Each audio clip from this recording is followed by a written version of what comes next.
отырсыңдар, иә? Қатты жауап беріңдер. Ал қанекей балалар, бүгінгі сабақты бастамас бұрын мен сендерге бір жұмбақ жасырайын. Қанаты бар, жаны жоқ, табаны бар, аяғы жоқ. Өзі ұшады, аспанда жүреді, теңізден де, таудан да өтеді. Қанекей кім айтады балалар? Ал Айзер айта қойшы, бұл сұрақтың жауабы не екен бізге? Ұшақ екен, жарайсыздар балалар. Олай болса, ұшақ бізге балалар не үшін қажет екен? Ұшу үшін, әлемді аралап, не істеу үшінге? Саяхат жасау үшінге қажет екен. Олай болса балалар, біз бүгінгі сабақта саяхат сабағымызды бастайық. Бүгінгі сабағымыздың тақырыбы есеп, ұшақ пен саяхат деп аталынады. Олай болса балалар, біз бүгінгі сабақта ұшақ пен саяхатқа шығатын боламыз. Ал балалар, біз бүгін есеп деген жаңа бөлімді бастаймыз. Бұл бөлімде сендердің білетіндерің есепті сызба және біз жаңа есеп деген бөлімді балалар бастағалы отырмыз. Бүгінгі сабағымыздың мақсаты есепті сызба, сурет, қысқаша жазба түрінде модельдеу, есепті шешу үшін тірек сызбасын таңдау. Бүгінгі сабақта сендердің білетіндерің есеп дегеннің не екенін білесіңдер, есепке сәйкес тірек сызбаны таңдай алатын боласыңдар. Олай болса балалар, ұшақ қай жерге келіп қонады балалар? Болмаса, ұшақ қай жерден ұшып шығады? Дұрыс айтасыңдар, ұшақ бізде әуежайдан ұшып шығады екен.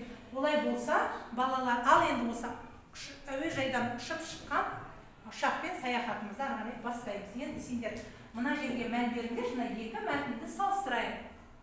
Бірінші мәтінде ұшу алаңында 6 ұшақ тұр, екі ұшақ келіп қонды. Ал екінші мәтінді оқиын. Ұшу алаңында 6 ұшақ тұр, 2 ұшақ келіп қонды. Барлығы неше ұшақ болды? 8 ұшақ. Бірақ екі мәтінді салыстырайықшы. Бірінші мәтін бізде қандай мәтін болды балалар? Бірінші мәтін бізде әңгімелеу мәтіні ғана. Жай ғана ұшу алаңында 6 ұшақ бар екен, және тағы 2 ұшақ келіп қонған туралы айтылды. Ал екінші мәтінде бізде балалар нені сұрап тұр бізде? Барлығы қанша ұшақ деген сұрап тұр. Олай болса балалар, бұндай бізде сұрау мағынасында берілген мәтінге жауап беру үшін біз есеп шығаруымыз керек, арифметикалық амал орындауымыз керек екен. Олай болса, бұл амал бізде есеп деп аталынады екен. Есептің 4 құрам бар екен. Бірінші құрам есептің шарты, сұрағы, шешуі және жауабы болады екен. Осыны мен сендерге балалар қарапайым математикалық тілде емес, қарапайым тілде түсіндіріп көрейін балалар. Олай болса, біз жаңағы айтқан 4 құрылымын мен тақтаға жазып қояйын. Олай болса, бізде есептің бір несі болады дедік? Шарты болады. Одан кейін есептің сұрағы, келесі есептің шешуі, одан кейін есептің жауабы. Ал енді мына мәтінге қайта оралайық балалар. Есептің шарты бізде, есептің берілген мәтіні бізде шарты болып келеді екен балалар. Ал енді шартына қараңдар, ұшу алаңында неше ұшақ тұр екен санап көрейік. 1, 2, 3, 4, 5, 6 ұшақ тұр екен. Ал енді оған келіп қанша ұшақ қонды? 1, 2 ұшақ келіп қонды. Бұл жерде балалар, біз шартында екі нәрсеге мән береді екенбіз. Мәтін не туралы болып тұр бізге? Ұшақтар туралы болып тұр екен. Неше ұшақ? 4 ұшақ келіп тұрғаны туралы және оған 2 ұшақ келіп қонғаны туралы. Есептер бізде не туралы еді? Ұшақ туралы екен. Неше ұшақ туралы? Келіп тұрған ұшақ бізде 6 ұшақ, келіп қонған ұшақ бізде 2 ұшақ екен. Ал енді балалар, осы шартын құру үшін біз негізгі іс-әрекетті білдіріп тұрған сөздерге мән берейік. Олай болса, бізде 6 ұшақ не істеді? Тұрды. 2 ұшақ не істеді? Қонды. Енді есепті мен сендерге шартын жазайын. Олай болса, балалар, енді бізде шарты дейміз. Шарты. Бізде тұрды неше ұшақ? Тұрды. 6 ұшақ деген мен о әрпіне қысқартып жазады екен балалар. Енді бізде қонды неше ұшақ бізде?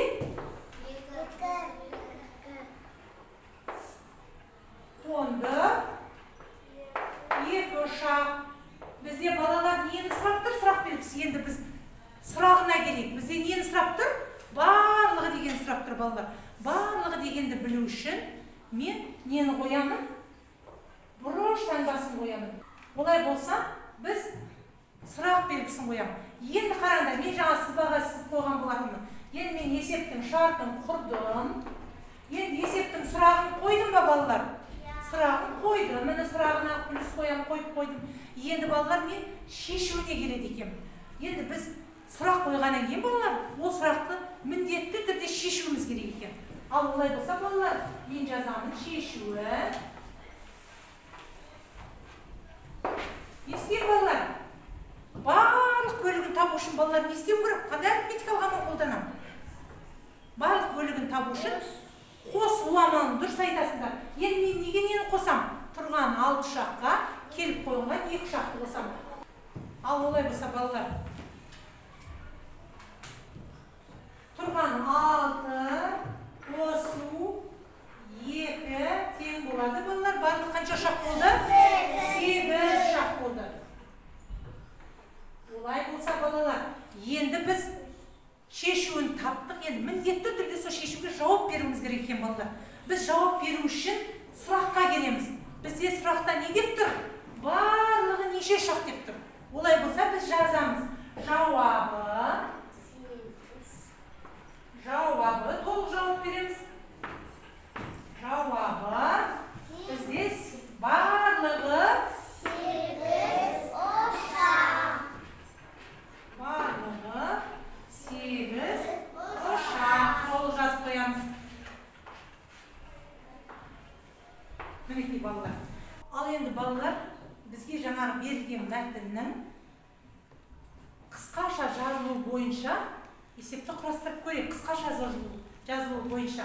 Енді бізде жаңағы мәтінге мән береміз. Бізде іс-әрекетті білдіріп тұрған сөз қандай еді? Тұрған неше ұшақ еді бізде? Тұрғаны 6 ұшақ еді. Қонған қанша ұшақ бізде? 2 ұшақ келіп қонды. Енді барлығы деген нені табуымыз керек? Әуежайға келіп қонған барлық ұшақты табуымыз керек екен. Олай болса біз мынандай бұрыштың таңбасыменен барлығын белгілеп сұрақ белгі қояды екенбіз. Ал енді біз қысқаша жазылу бойынша есептің жазылуын құрастырдық. Енді біз сұлбасына келейік.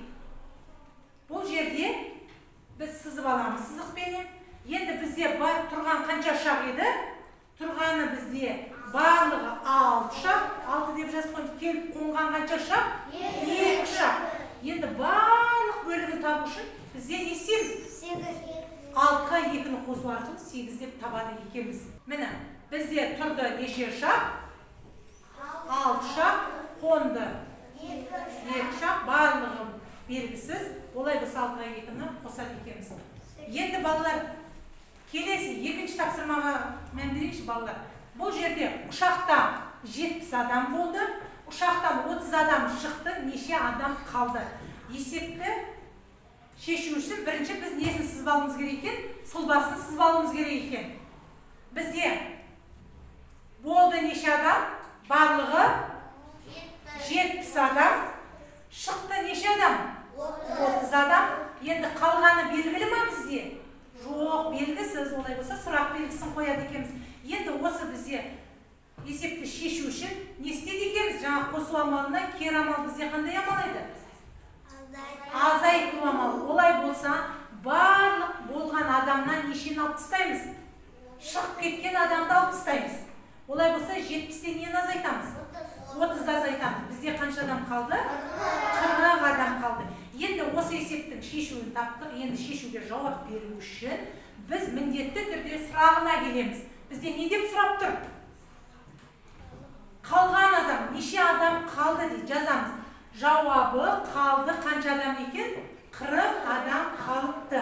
Енді олай болса балалар, бүгінгі сабақты қорытындылай келе, есеп дегеніміз сұрау мағынасында берілген мәтін екен.